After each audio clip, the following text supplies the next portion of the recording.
welcome to this special episode of Startup Central. I'm Nantara Rai in New Delhi. This is, of course, a show that's dedicated to startups, technology, innovation, disruption, anything that has to do with the new economy. And ladies and gentlemen, whether you're in India or the United States, in Europe, anywhere else in Asia, what you should be doing is working at home and practicing social distance.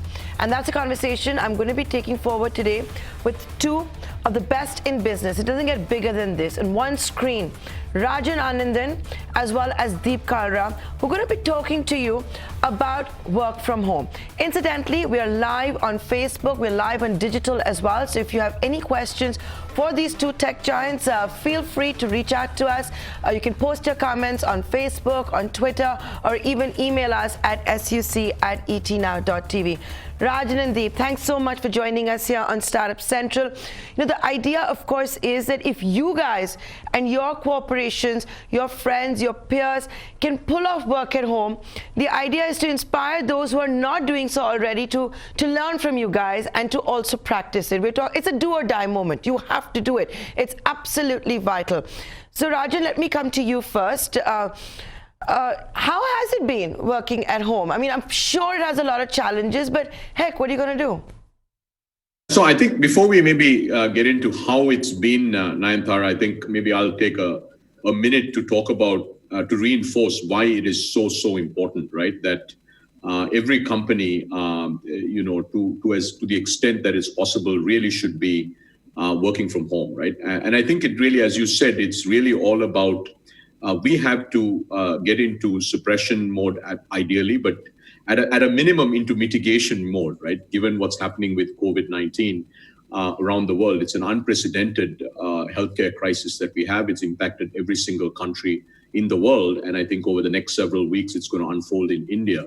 So social distancing is important, I think if you're running a business, for your teams, for the families of your teams, but really for your city and the nation. So this, I think, is the most important thing that you can do as a team, as a company, to really help India in this case. If you're living in Gurgaon, Bombay, Chennai, etc., to actually try to get ahead of this and mitigate the results, right? So this whole idea of flattening the curve. Now, so at Sequoia, I'm with Sequoia Capital. We are entirely working from home. We have 3 offices in India, and every single one of our office, 100% of our team is working from home.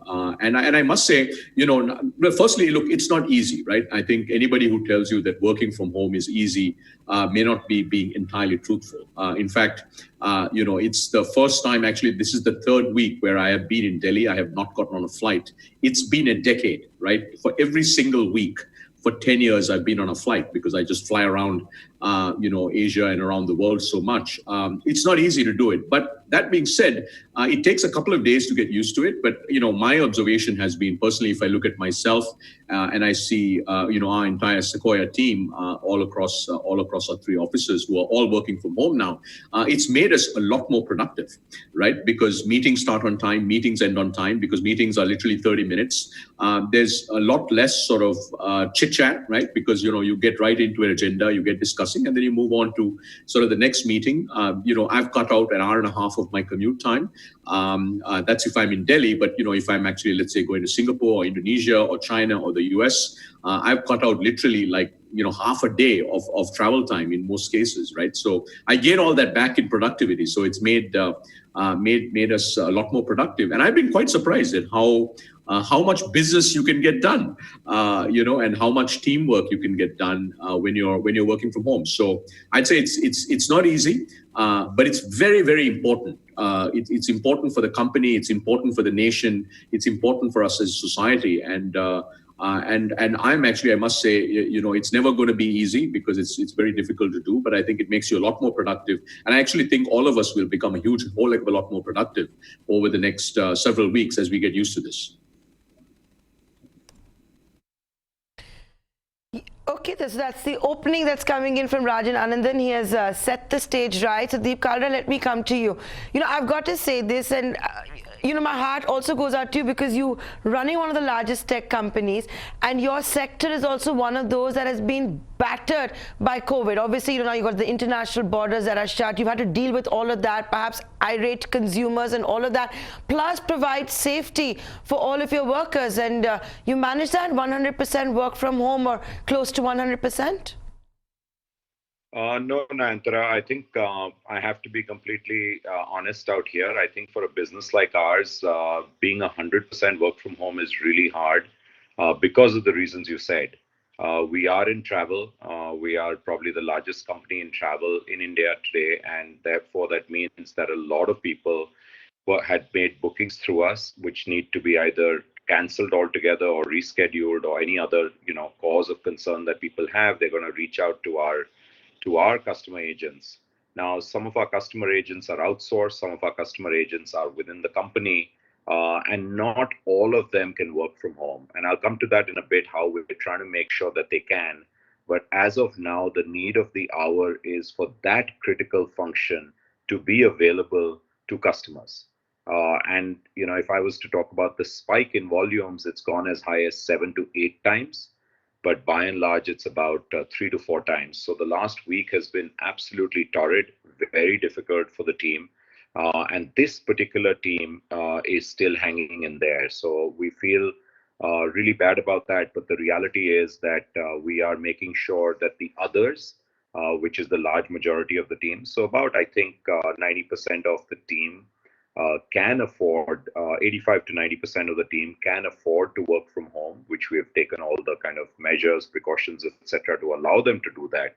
But this critical 10 to 15%, or people who need access to systems which may not be as seamlessly available over the VPN, particularly the voice call, that I think we are still a little way away from that. But I think another few days, and where we are done with the backlog, and I think we should be able to give this team relaxation as well, so we can rotate them around. But the majority of the company, it's been working from home now for the most of the last week, and that was meant to be experiment mode, but we've extended it for another week, and we're just going to kind of keep assessing the situation. If the situation doesn't get better, then definitely we continue to do this.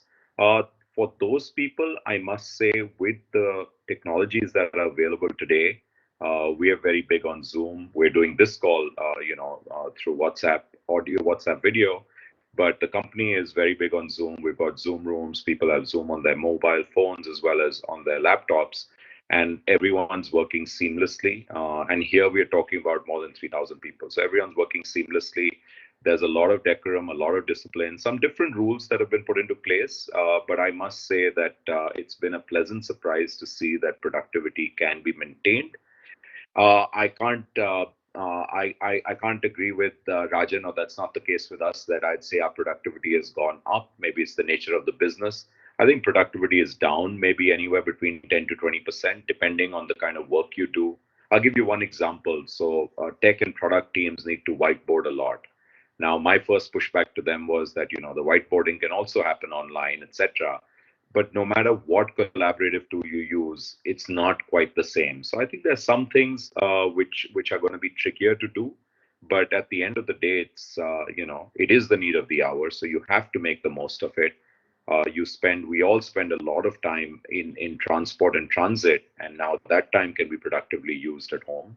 So I think it's going to teach us a lot. So there I agree with Rajan. I think we're going to come out of this much smarter, better, and prepared for moments like this. And we're going to ask ourselves, about things like, do we really need to meet for this? Do I need to take a flight for this? Do I need to spend half a day for this meeting, or can I do it remotely? And even some government meetings now, I must say, some very progressive officers have said, let's do video chats instead of meeting in person, and I think that's a great sign as well. Okay, so you got the Narendra Modi government also reacting and having video conferencing, and like Deep Kalra just said, a lot of questions will be asked. Do I need to take a flight for this? Do I need to be there for the physical meeting? And Rajan, Anadan, while Sequoia of course has called this the Black Swan of 2020, the best way to perhaps describe it as well. Is this also the work from home going to be one of the biggest resets that we're going to have? across the world and for many, many years to come. If you working from home, you're saying your productivity is higher. Home can be literally anywhere as well. You've now seen that you don't need to be physically present. You may not need large plush offices. Is this going to be one of the biggest resets that we see in the way businesses are carried out and work is done? I think, Nayanthara, it's too early to say whether it's going to be a major reset or not.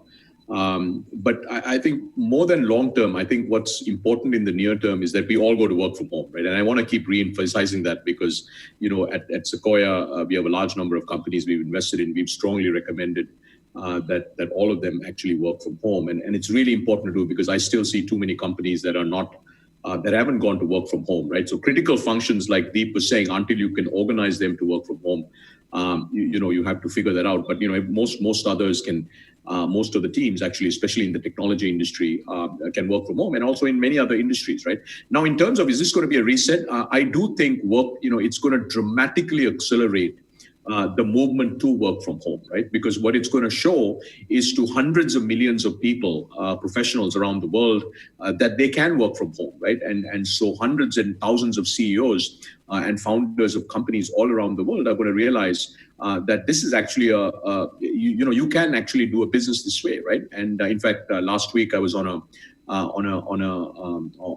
Zoom, on a sort of a forum where we had a large number of startup founders from India, and we had a couple of Chinese founders who came and spoke about it. And we had a Chinese founder who said that they have a small team, about 100 people. They went to work from home, and actually China is now getting back to work, but they've decided that they're going to, for now, they're going to continue working from home because, they figured out that, hey, this is a way that they can do business. So I do think in the medium to long term, it is going to accelerate this trend to working from home. And I think many more companies are going to be open to the idea, because I think very few companies, I would say, have been open to the idea in normal times, right? Tech companies have been flexible, but this whole idea is, can you run a company, a very large company, entirely working from home, hasn't been asked before because we haven't had to. But today, in the next, probably 2 weeks, 4 weeks, maybe 2 or 3 months, around the world, we're going to actually get some data points that, can it be done or not? In fact, because we're going to have to. And as we have to do it, I think we'll figure out a lot of things. So long answer to your question, but I do think this is a major tipping point for, several sectors actually, work from home being one segment, if you will. Okay, and I also want to ask you one question, and Deep touched upon it briefly. How is it that your productivity is higher? And which is the best way you're enabling tech? And Deep gave the reason why yours and Sequoia's might be higher than, let's say, MakeMyTrips. And are you guys also on Zoom and having Zoom rooms and all of that? So we do. Look, firstly, we're using a lot of tools, right? So Zoom is a very, very powerful tool. So that's what we use. But, other companies use either Google Hangout or, Skype and, lots of different type of platforms, right? But the good thing is today there are a lot of very affordable, highly scalable, very high quality platforms that you could use. We also use things like Google Docs and Dropbox for collaboration, right, where you can do online collaboration. You can create documents together. You can work on things together, etc. And then we use WhatsApp a lot, right? So essentially you're always on. You're communicating. You can actually video chat, and the quality of so let's say a Zoom like platform is very, very good. You think about 10 years ago, the quality of video conferencing versus what you can do today. We are at a sea change, right? So you could have 1,000 people, on Zoom having, a very large scale conference, or you can be just doing sort of a one-on-one. So I think tools have been very, very important. Look, the other thing is, at a simplistic level, right? You cut out your travel. You go to very focused meetings, right? Because, you don't walk out and go for a chai break. You know what I mean? Like you finish meetings have become a lot more productive, right? Because, somehow when you're actually doing a video-based meeting or a Zoom meeting, if you will, you just have, much more focused on the agenda. You kind of go through the agenda and then you move on to the next thing. So, not being commuting, not taking as many breaks, and also the fact that your meetings are a lot more efficient. I find now that, a 45-minute meeting is actually ending in 30 minutes, which is fantastic, right? Because when you meet in person, sometimes, there's, you spend some time, not really focused on the outcomes of the meeting. So So I think there's a whole set of reasons that you haven't been productive, right? Look, basically, for those of us who travel, like I've been traveling my whole career, and I've been traveling extensively, right? I have spent a meaningful percentage of my life on airplanes and hotels. Now, all that time is sort of converted to productive meeting time, right? And where you can actually get things done, as opposed to going to the airport, getting on a flight, and taking a 4-hour flight or an 8-hour flight or a 15-hour flight. So I think it's created a lot more time, it's created a lot more efficiency, and also created a lot more outcome orientation. So I think all of those things have led to increase in productivity, at least for us, right? And it's not for every company. As Deep said, depending on what type of business you're in, it could be either neutral, slightly more productive, or maybe 10 or 15% less productive. And it depends on the business. But I think over time, all of us will get more productive, right? Even the companies that are, let's say, have lost maybe 15% productivity, because their teams will get a lot more efficient. And there's a lot of very practical tips that we are seeing teams use across our portfolio now, that's actually helping them become a lot more productive. And we can talk about that, Nayanthara. I'm just coming back to you to find out about that, and I want to bring Deep into one other aspect. While you're all working from home, you're going to have kids at home, you're going to have, in your case, maybe wives at home, family at home. How do you balance that? Do you have to lock yourselves up in a room, make sure you're not disturbed? Because one has to deal with that, right? So Deep, how are you managing all of that? And is that something that, a problem that your employees also have? And, you have to also accept it when you're working from home. Yeah, the mothers are going to come in, the kids are going to come in, the dogs will be barking. They will be spending that extra time with their adorable kids. Yeah, I think firstly, if most of the communication is in between a company, then I think intra-company, then I think people understand that this is the reality, and not everyone is going to have the facility to have a dedicated study, if you will. So I think if you have a dedicated room or a study or a desk that you can use and get audio privacy, visual privacy, that's ideal. And then I totally agree, that productivity can actually get much higher. You can just tune in, go back to your email, some are calls, sometimes you're working on systems. So, you're in company systems, whether it's a mid-office or an extranet or whatever else you need. And that's when VPN connectivity is very important, high bandwidth. But coming to a practical issue, not everyone's going to have dedicated space. Also, there could be a couple of members of the family who now everyone's working at home. So, they never envisage that. So I think you've got to be practical. You've got to be understanding on the other side.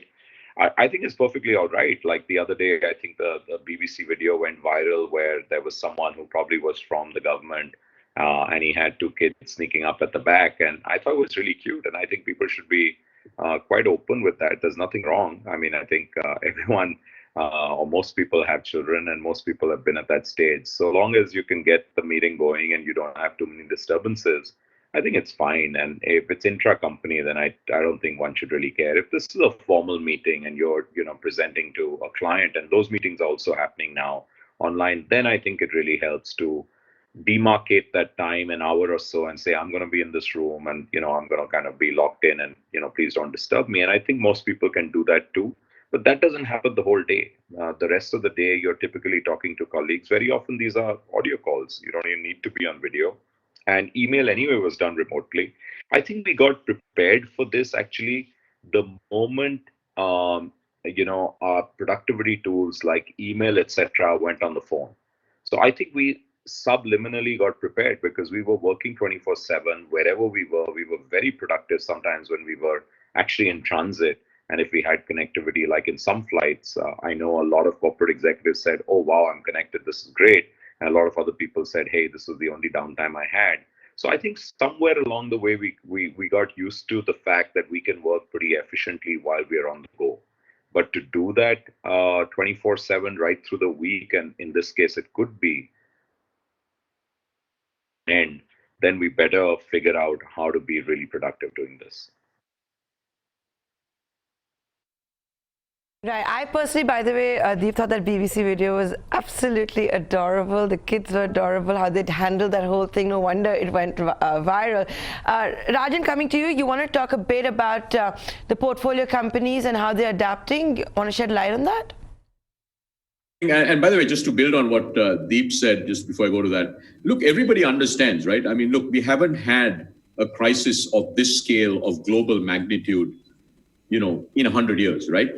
You look at all the sort of data, it shows that the last time we had this was 1918 Spanish flu, right? So, when you have a crisis of unprecedented scale that hasn't happened in 100 years, everybody is very understanding, right? That the changes that we have to make are very, very difficult. So I find that, people are very understanding.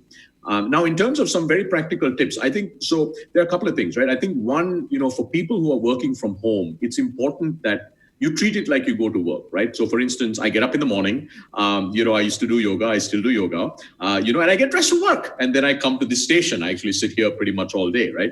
And I think that's pretty important because, because some people say, okay, I can try to do it in my pajamas or whatever. I mean, I don't think that works, right? Because you're not really on. It's almost like this is the new work environment, and I've kind of showed up to work. It just happens to be literally 30 seconds from, from my room. So I think that's the first thing, right? Treat it like you're going to work, right? And so that you're not really, this is not a vacation where you're taking a few calls, right? So, dress as though you're going to work, right? So that's the first thing. I think second, some very specific team, making sure that you have the tools, and this is the company's responsibility, right? So that every team member who's working from home actually has the tools. So in some cases, for instance, employees don't have a laptop, right? Like for instance, if you're going to move an entire customer service team to work from home, not only do the internal systems be compatible so that people can work from home, they need to actually have devices. So making sure that every employee who's working from home, every team member actually has the right set of tools to be productive. So that's the second thing. Third thing is, look,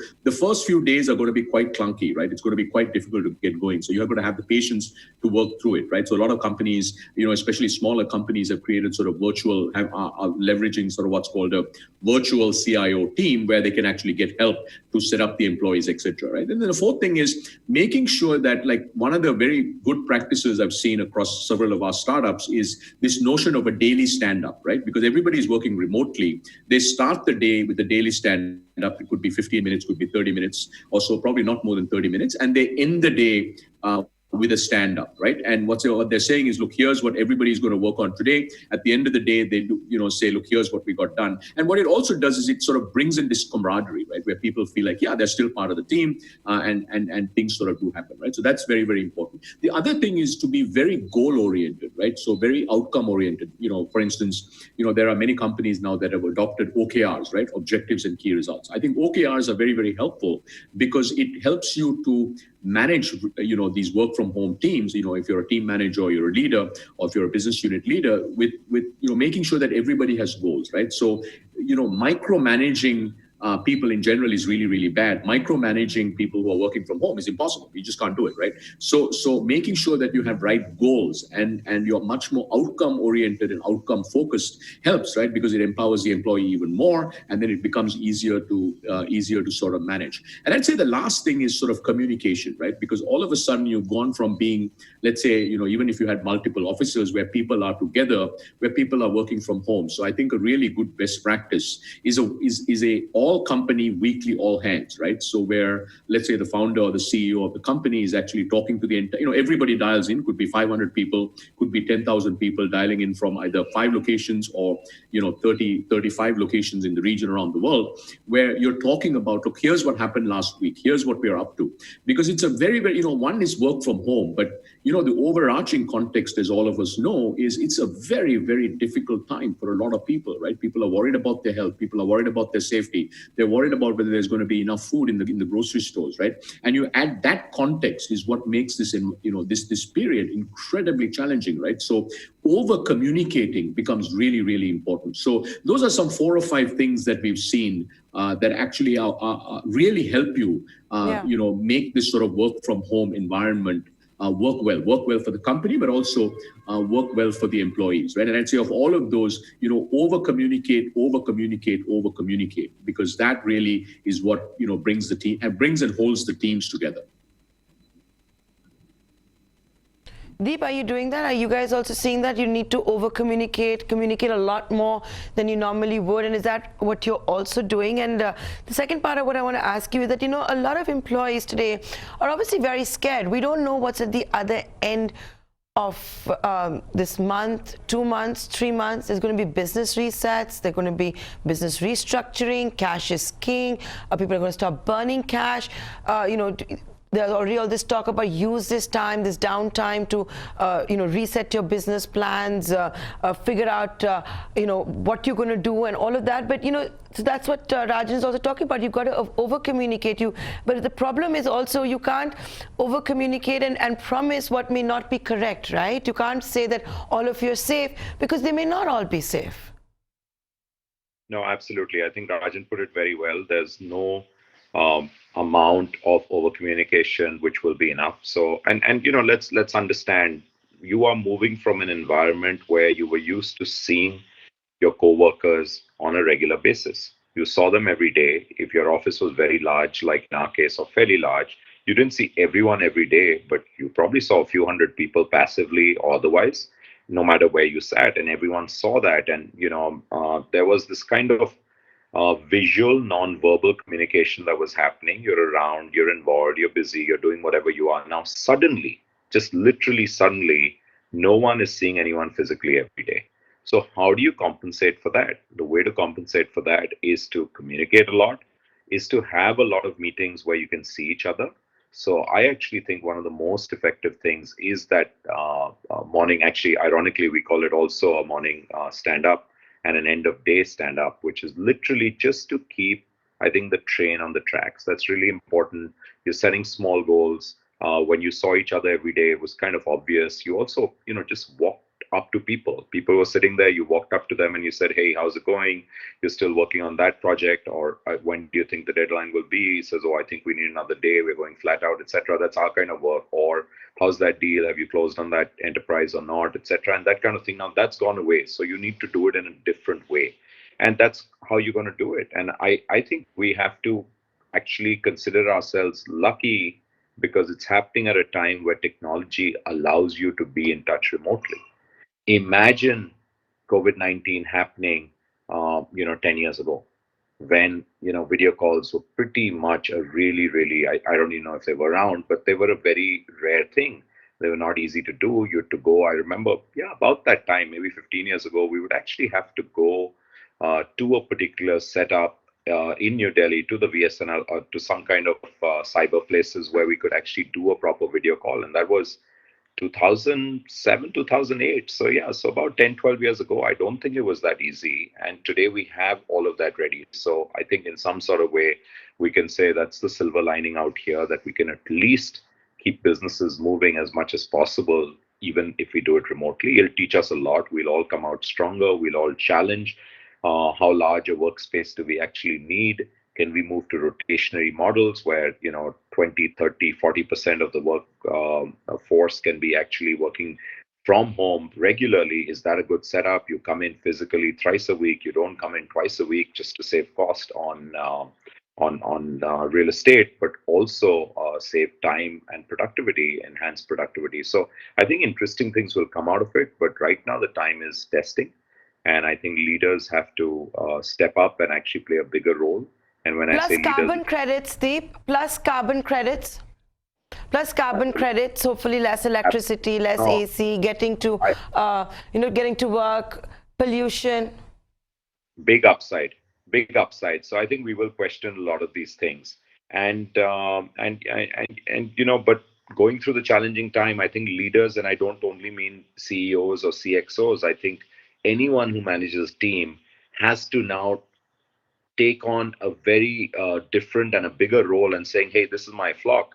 I've got to take care of them in all sorts of ways," because CEO won't be able to take care of 1,000 people or 500 people or 10,000 people. You got to break it down where everyone's taking care of their span of people, which could be anywhere between 5 to 15. And let's say it's 10, but you are really closely in touch with them. HR can play a role and a very important role, but you are primarily in touch with them where they can tell you when something's going wrong and things will get worse, and how can you reach out to them? How can they reach out to you? How can we help as a company? I think that's going to be important as we help our key stakeholders, which is our internal customers, our people, our external customers, for what they do. In our case, these are travelers going through all kinds of needs that they have at this time. And then also stay in touch with the investor community. So I think it's going to challenge us all, but there is no option, and we have to learn these new skills, learn on the fly, and make the best of it. Okay, I have to start winding up this conversation as well. And Rajan, I'll give you the final comment. It's a good day to have both of you as well.